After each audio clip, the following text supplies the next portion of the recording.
Hello everybody, welcome back to the Bison Workshop. I'm Bob, and this video is for the air gunners.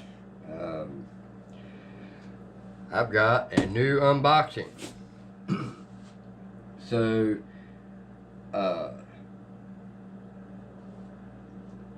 let's see what it is. But before I do that, let me try to walk you through this process. Alright, I got my Challenger 357. Alright, well then I was looking for another gun to add to my collection. And I thought, well, why not get something tactical? Well, so I went and got the Cattleman T2 or T1. Huge mistake. Huge mistake. Biggest mistake I ever made in my life. Other than having my mother as my mother, that's the biggest mistake I've ever made in my life. So, anyway, so that wasn't working out. I ended up getting my money back and ended up with a piece of junk sitting here that's no more than just a paperweight. Very expensive paperweight. Anyway, thank God I got my money back. Alright, so then I was back in search for another gun, and I was using the money I got back from that to replace it with something that actually worked. So I got the Element. Well, it didn't have no clips with it, and we were kind of holding off to see what was going to happen with the clips, and we didn't know when it was going to happen, so we held off paying for it until we decided what we was going to do. So we ended up trading the Element for the 30 Plus. Well, with talking with Pete, we came up with the decision that together, and I value his opinion, and we felt that going back to the Challenger would be the right option for me, because I want a hunter. I'm not looking for a plinker. I'm not looking for a pistol. I need foot-pounds of energy, and I need feet per second to be up there. So we ended up going back to the Challenger. Well, this time I got the 30 cal. So that's what this should be. If it's not, somebody surprised me. So let's go ahead, and without any more talking. Alright guys, I've already taken the paper off of this, and yep, we got another black box. So now we're just going to cut the tape on this.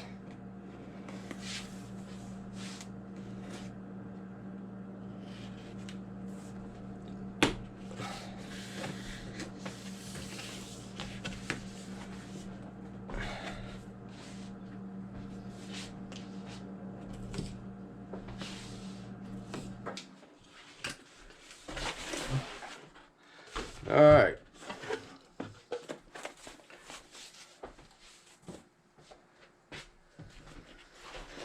What is this?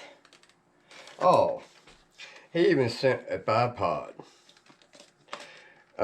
Because this one was a cheaper gun, he added a few things for me. I don't know what. Oh, okay. These are the hardware screws, and he sent a. I guess they must have took the bolt handle off. But he sent a UTG tactical bipod, and simply because I didn't have one, I asked him for one, because I had went down in price, or what I had paid for what I was going to end up with. So we just made up the difference with a bipod and some pellets for this gun. So we kind of did some trading stuff. But, oh cool, I think that's the mount for a swivel stud. That'll work. Now let's just move on. I kind of like this one better than the one I have. Now I just got to see how it works. Boy, that thing is stiff. Wow. You better damn well have this thing mounted to your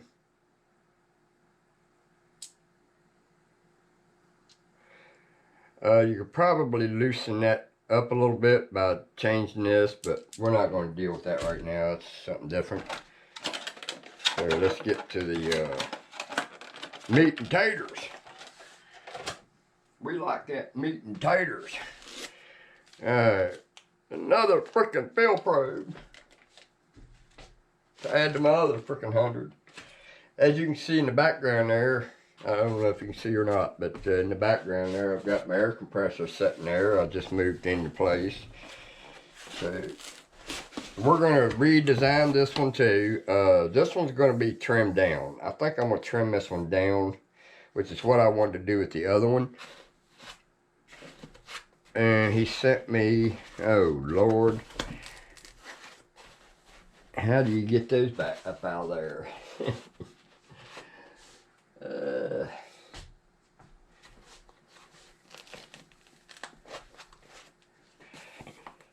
I should reach in behind there and grab it and pull it up out of there. Those things need a relief on the outside here so you can actually grab it. They got that too deep. Alright, so we got 2 clips, and these are the CNC ones, I believe. Yes. So, not a whole lot of bad can go wrong with these. Same thing my 357 has. Alright, so then we've got the gun itself. So, got the power adjustment on this one, which I'm probably never going to touch. So let's go ahead and put this thing in the stock.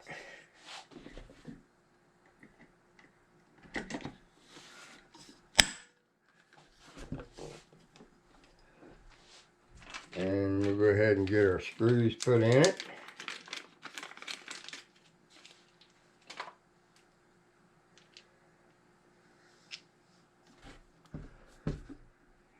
I didn't like the way that snapped. Did you all hear how that snapped? That didn't sound right.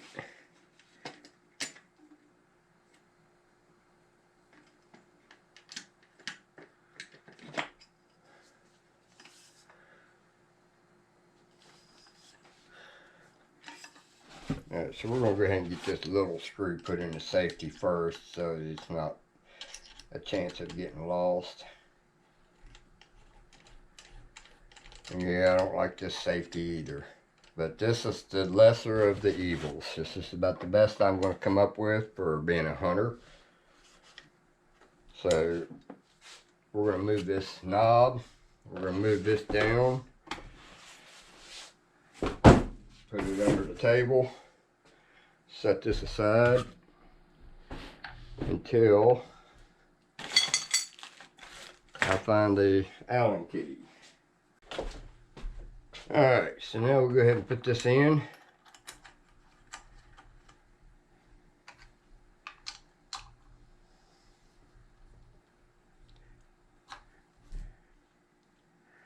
Alright, so now we've got the trigger or the safety on it.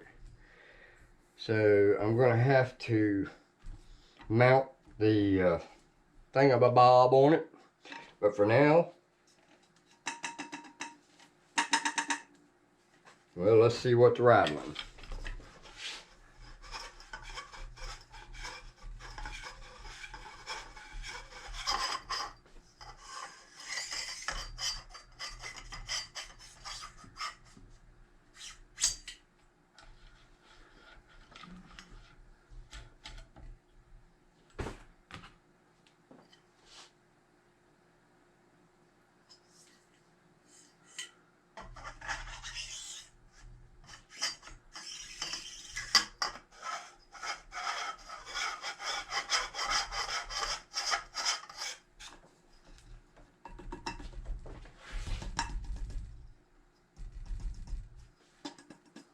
Alright, so we got the rattle taken care of. They didn't have the air stripper all the way screwed in.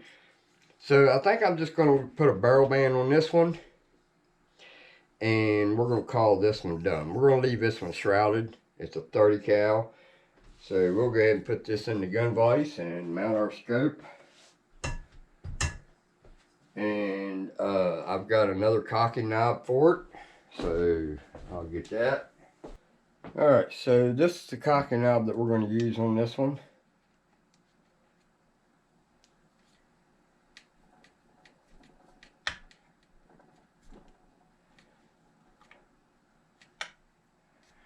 And there we got the cocking knob for that.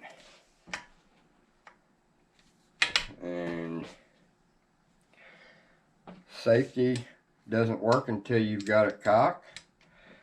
Alright, so now we're going to try to see if this will mount on here, because this one is a dovetail.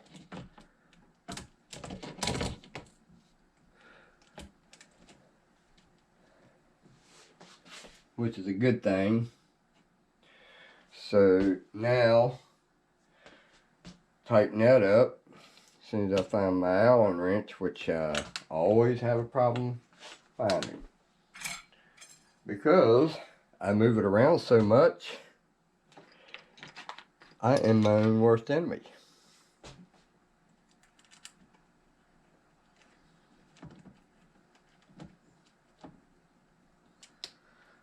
So we're just going to tighten these down, and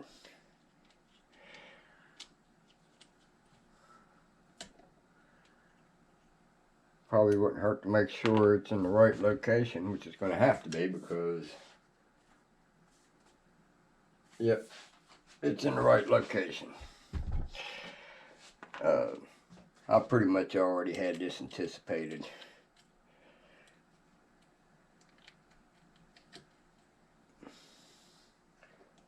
Alright, so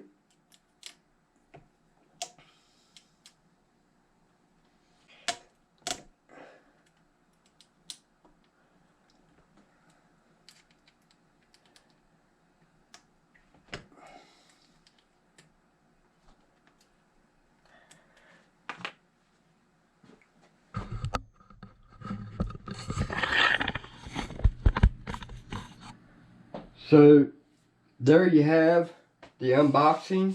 This is basically the same thing as my 357, and we are going to do a shoot on this. This is just the unboxing and showing a few things that I have gotten for the shop so that I can do better videos for you guys. And with that said, let's start off by showing you why this was made. So right here is why. This is what I used, was this pot and this old flimsy hose and that little pump right there, and I got so sick and tired of adding water to this thing. As you can see how many times I've added water.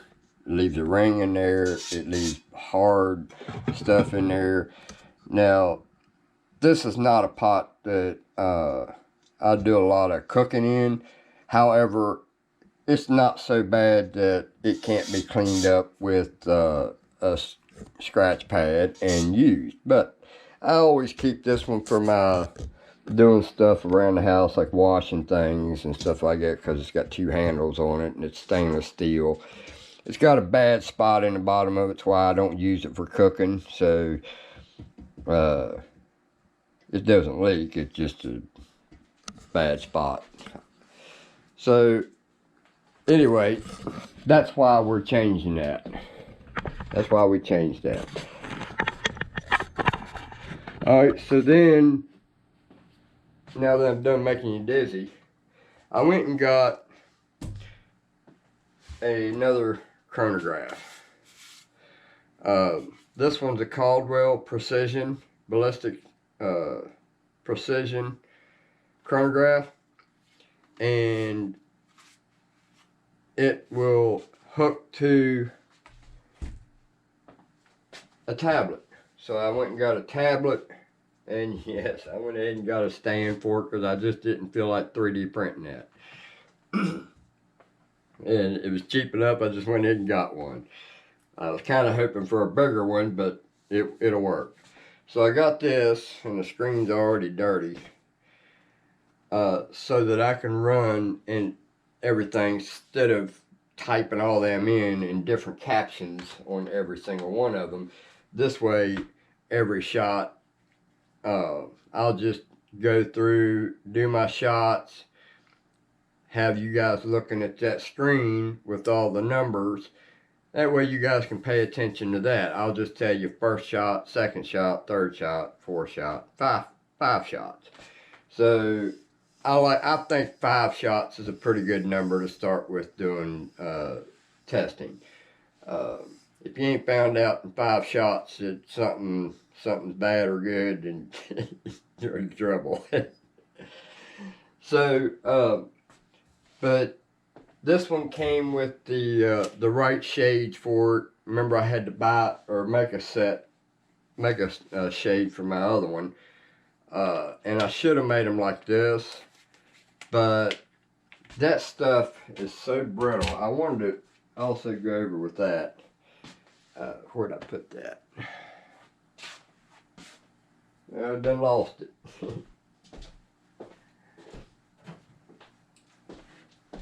What I used was that stuff that comes off of the front of a TV screen, flat screen monitor TV. But this stuff is really brittle. I mean, it's so brittle that you breathe on it and it breaks. I probably done broke it 50 times. I've done breathed on it that many times. But there's a crack right there. It's about that wide. And then there's a crack from here that goes up. And it's just sometimes scary to move it. And this is hard to cut too. If you ain't careful, it will crack on you cutting it. So it's really brittle stuff. So it's not really all that best to use. In a pinch, yes, it's a great thing to use. Perfect thing to use. But we got the Caldwell, so I haven't experimented with it yet.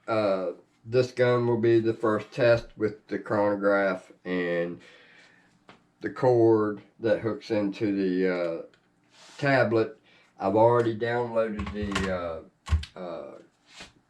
Caldwell app, so basically that's all that's going to be used for. That, maybe take pictures or whatever, depending on how good the camera is on it. We'll see. But anyway, so basically I just traded the 30 plus for this. 4 tins of pellets.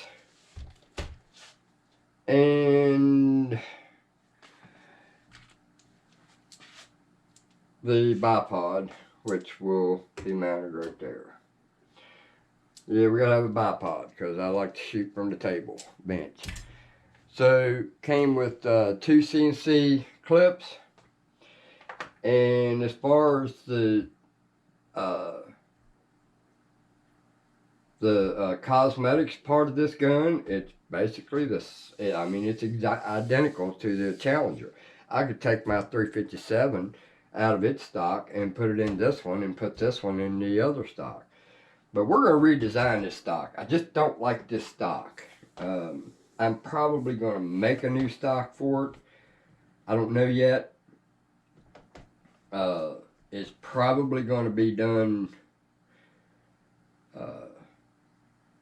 I've got a upcoming stock that I'm thinking about, and I just haven't committed to it yet. And this might be the candidate for it. I don't know. I have to think about the strength, and I believe the strength would be okay. But I'm thinking about doing a patchwork stock. Just take all different kinds of wood. I need to get me some cedar. I've got some pieces of walnut. I've got some pieces of wormy chestnut. I've got some, I don't know if I really want to put any pine in it, but it's either that or a black stock that will look like the barrel train, but opposite. Or maybe even have it where the shape is like that on the bottom slightly, just enough that you can tell, and have it rounded on each bottom corner, and then have the grooves like you have in the barrel train going in it. Those would have to be routed or milled in, but have them grooves going across it all the way through so that you can actually see the bottom of the tank through the holes. That's an option. But I want to build another stock. I just don't like this stock. This stock is too big, it's bulky, it's ugly. And who knows, I might just trim this one down and be done with it. Because if I build one, see, I want to flatten all this. And then I want to kind of cut down a little bit closer at an angle.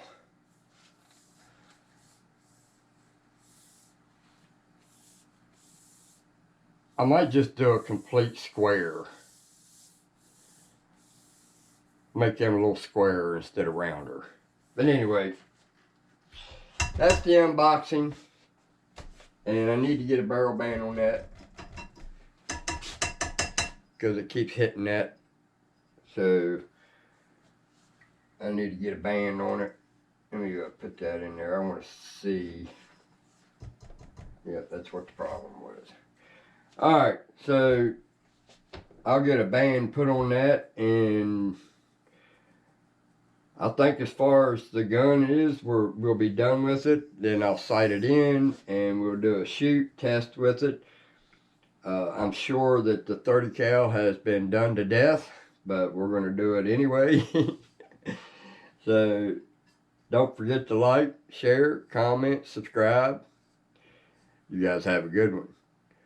Later.